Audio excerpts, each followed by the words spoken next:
Most of the population in Latin America is living now in cities. It's a very highly urbanized area of the world. And cities contribute highly to emissions in Latin America, and most of the consumption of fossil fuels is done in the highest level of income. So pollution and congestion is basically generated by a very small portion of society, but it affects the whole of society. Why is this? Well, it is basically because policies have been favoring private transportation, and the solution should be simple. Should be to discourage the use of private means of transportation. You would solve pollution and congestion, and favor public investment or private-public partnerships in the radical improvement of public transportation.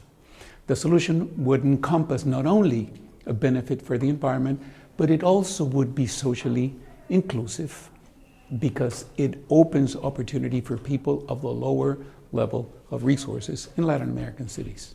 That is the idea. It's an idea that still has to be fostered a lot.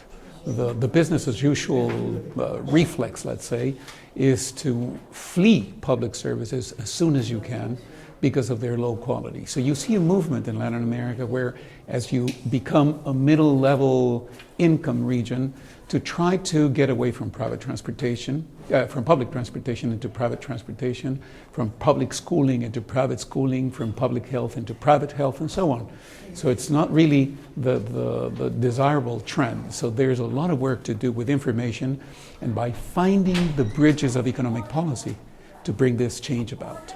I think that cities have become more active actors in the context of the climate change negotiations, but they are not parties to the agreement.